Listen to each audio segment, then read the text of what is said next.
ሚያዝያ 15 ቀን 2018 ዓ.ም ላይ ሆነን ከዚህ ቀደም በዚህ ሳምንት በሀገራችን ምን ተፈጥሮ አለፈ ስንል ወደ ኋላ ተጉዘን ታሪክ ልንፈትሽ ነው። የሳምንቱን ታሪክ ልንዘክር፣ ምን ተሰርቶ ምን ተከውኖ ታለፈ ብለን የዘመን ምዕራፎችን ልናገላብጥ፣ ዛሬ የምንኖርበትን ዓለም የቀረጹ ክስተቶችን ፈትሸን እነሆ ይህ ተከውኖ ነበር ልንል። በዛሬው ሳምንቱን በታሪክ ጥንቅራችንም በዘመን ኮርቻ ወደ ኋላ ተሳፍረን ሀገራችን ካየቻቸውና ታሪክ ከማይረሳቸው ታሪካዊ ክንውኖች አንዱን እናስታውሳለን።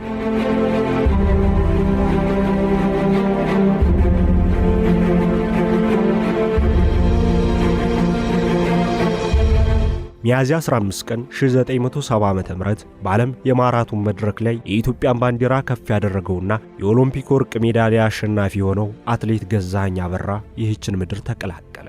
ስለ ኢትዮጵያ የርቀት ሩጫ ወይም ስለ ማራቶን ስናስብ የዛሬው ባለ ታሪካችንን አትሌት ገዛኸኝ አበራን መዘንጋት አይቻልም። ዝምተኛው፣ ቆራጡና በአንድ ወቅት አካሉን ብቻ ሳይሆን የአንድ ሀገርን ተስፋን በእግሮቹ ተሸክሞ ታሪክ የሰራው አትሌት ገዛኸኝ አበራ የተወለደው ሚያዝያ 15 ቀን 1970 ዓ.ም በኦሮሚያ ክልል አርሲ ውስጥ ኢተያ ተብላ በምትጠራ ከተማ ነው። እንደ ብዙ የኢትዮጵያ ታዳጊዎች ሁሉ ገዛኸኝ ያደገው በዘመናዊ የአትሌቲክስ ተቋማት ሳይሆን በኮረብቶች፣ አቧራማ መንገዶችና ወደ ትምህርት ቤት በሚደረጉ ረጅም የእግር ጉዞዎች ነው። ለአትሌት ገዛኸኝ ሩጫ መጀመሪያ ላይ እንደ ስፖርት ሳይሆን እንደ ዕለት ተዕለት ተግባር ይቆጠር ነበር። ገና ከልጅነት ጊዜው ጀምሮ ያዳበረው ጥንካሬ ነበረው። ገዛኸኝ የአትሌቲክስ ፍላጎቱ የላቀ ስለነበር በትምህርት ቤት በሚደረጉ ውድድሮች ላይ ንቁ ተሳታፊ ነበር። በአካባቢው የነበሩት አሰልጣኞች ከገዛኸኝ ጋር አብረው የሚሮጡ ተወዳዳሪዎች ሲዳከሙ እሱ የሚያሳየው ጥንካሬ ያስገርማቸው ነበር። ለረጅም ጊዜ ፍጥነቱን እንዴት መጠበቅ እንደሚችልም አስተውለውለታል። ገዛኸኝ በዕለት ተዕለት ሕይወቱ ያዳበረው ተሰጥኦ ብቻ በቂ እንዳልነበር የተረዳው ገና በለጋ ዕድሜው ነበር። ለዚያም ነው ገና ከ10ዎቹ ዕድሜው ጀምሮ ባሳየው ሙያዊ ሥርዓት በርካቶች የሚያደንቁት። ገዛኸኝ በዝምታ ሰልጥኗል። በትዕግሥት ጊዜውን ጠብቆ የሻምፒዮንነት መድረኩን እስከሚያገኝ ታግሷል። ኢትዮጵያ በማራቶን ውድድር ታሪክ የሰሩ አትሌቶችን በማፍራት ከቀዳሚዎቹ መካከል ናት። የሻምበል አበበ ቢቂላ ትሩፋት በርካታ ወጣት ሯጮችን አነሳስቷቸዋል። ገዛኸኝ የሚያደገው ኢትዮጵያ የማራቶን ዓለምን ስትቆጣጠር እየተመለከተ ነው።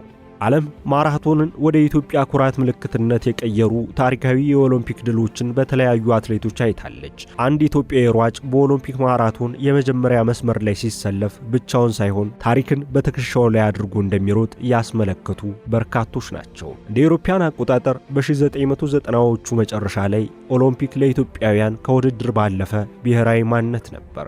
አትሌት ገዛኸኝም ራሱን እንደ ተከታይ ሳይሆን እንደ ቀጣዩ ችቦ ተሸካሚ አድርጎ ይቆጥር እንደነበር የነበረው ሙያዊ ጽናት ያንጸባርቃል። አትሌት ገዛኸኝ ዓለም አቀፍ ውድድር ላይ የነበረው እድገት የተረጋጋና የተሰላ ነበር። የሩጫ ስልቱ ስትራቴጂካዊ ነበር። ጉልበቱን የቆጠበ፣ ተፎካካሪዎቹን ያጠናና ፍጥነትን የተረዳ ብስል አትሌት እንደነበር የቅርብ ወዳጆቹ ይመሰክራሉ። ማራቶን ከፍ ያለ ጥንካሬን የሚጠይቅ፣ ትዕግስትን የሚፈታተንና ጽናትን የሚሻ ውድድር መሆኑ ይታወቃል። በኋላ ሻምፒዮን ለመሆን የበቃው አትሌት ገዛኸኝ እነዚህ ማራቶን የሚፈልጋቸውን ሁሉ ገና በዕድሜው ማለዳ አሳክቷቸዋል። ገዛኸኝ በዋና ዋና ዓለም አቀፍ ዝግጅቶች ላይ መወዳደር ሲጀምር እያንዳንዱ ውድድር የአእምሮ ጥንካሬውን አዳብሮለታል። በእያንዳንዱ ኪሎ ሜትር በራስ መተማመኑን ገንብቷል። እንደ አውሮፓውያን አቆጣጠር ከ1990ዎቹ መጨረሻና ወደ 2000ዎቹ ሲሻገር አዲስ የአትሌቲክስ ምዕራፉን ከፈተ። በገዛኸኝ ሕይወት ውስጥ አትሌቲክስ ከስፖርትነት ባለፈ ታሪክ መሆን የቻለውም በዚሁ ጊዜ ነው። በ1999 የውድድር ዘመን ገዛኸኝ የመጀመሪያውን ዓለም አቀፍ ማራቶን ጃፓን ፉኩኦካ ማራቶን ላይ የመጀመሪያውን ደረጃ ይዞ አጠናቋል። በድጋሚ ያንን ማራቶን በ2001 እና በ2002 እንደገና አሸንፏል። እንደ አውሮፓውያን አቆጣጠር በ2000 በቦስተን ማራቶን ሁለተኛ ሆኖ አጠናቋል። በሲድኒ ኦሎምፒክ የማራቶን ውድድር በሁለት ጠንካራ አትሌቶች ማለትም ተስፋዬ ቶላና ኬንያዊው ኤሪክ ዋኒያና ጋር ተፎካክሮ አሸንፏል። በ37 ኪሎ ሜትር ርቀት ላይ መሪው ዋኒያና መዘናጋቱን ተከትሎ የተነቃቀው የዚያን ጊዜ የ22 ዓመት ወጣት አትሌት ገዛኸኝ አበራ ከ2 ኪሎ ሜትር በኋላ መሪነቱን ይዞ እስከ መጨረሻው መስመር ድረስ በብቃት ጨረሰ።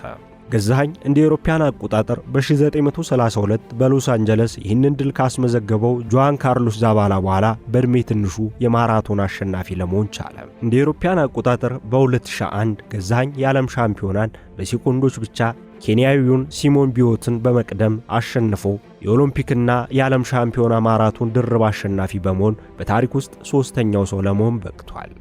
በ2003 አትሌት ገዛኸኝ የለንደን ማራቶንን በ2 ሰዓት ከ07 ሰከንድ ከ56 ማይክሮ ሰከንድ አሸንፏል። በዚያው ዓመት ግን የዓለም ሻምፒዮና ላይ የተሳተፈው ገዛኸኝ በጉዳት ምክንያት ውድድሩን ለመተው ተገደደ። ነገር ግን በ2004 ዳግም ወደ ውድድር ሲመለስ የኢትዮጵያ የኦሎምፒክ ቡድን ውስጥ ተካተተ።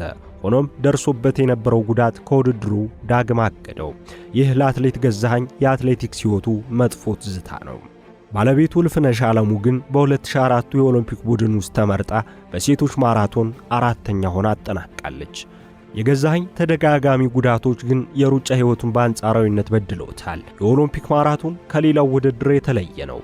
የጊዜው ርዝመት ብቻ ሳይሆን ያለንን ድፍረትና ስልት የሚፈትሽ ነው።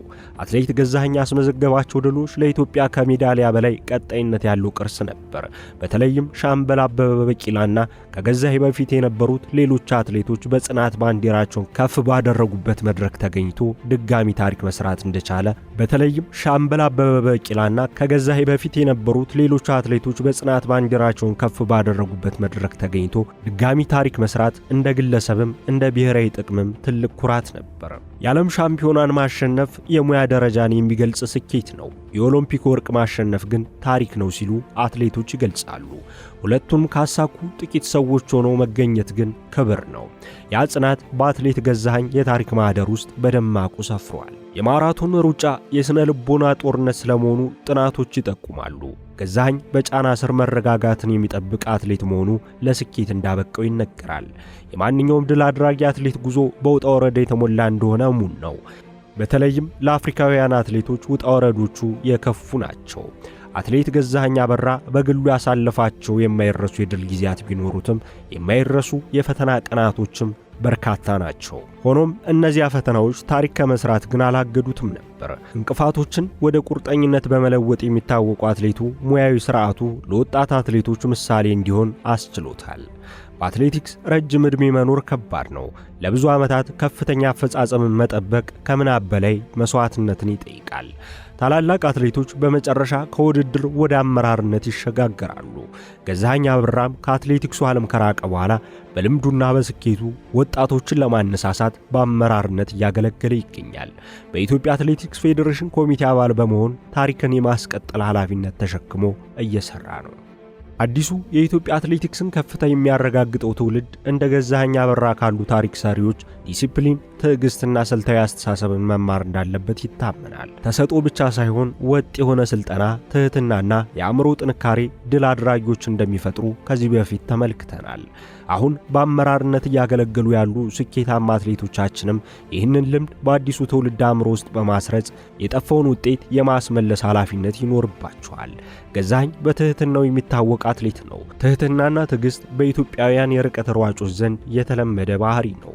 ብዙ ጊዜ እግሮቻቸው ከቃላት ይልቅ ጮክ ብለው እንዲናገሩ ይፈቅዳሉ። ታዲያ ይህ ባህሪ በዘመኑ ወጣት አትሌቶች ውስጥ ሊቃኝ እንደሚገባ ይገለጻል። ውርስ በማስታወሻ ውስጥ ይኖራል። መነሳሳት ደግሞ በታሪክ ሰሪዎች ሕያው ድል ይፈጥራል።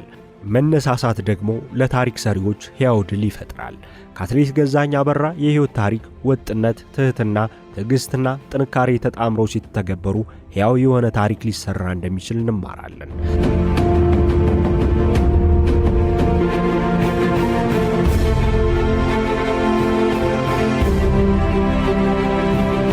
ሳምንቱን በታሪክም በዛሬው መሰናዶ የአትሌቱን የትውልድ ቀን ምክንያት አድርጎ የሕይወት ዘመን ትሩፋቶችን እንዲያስታውሰ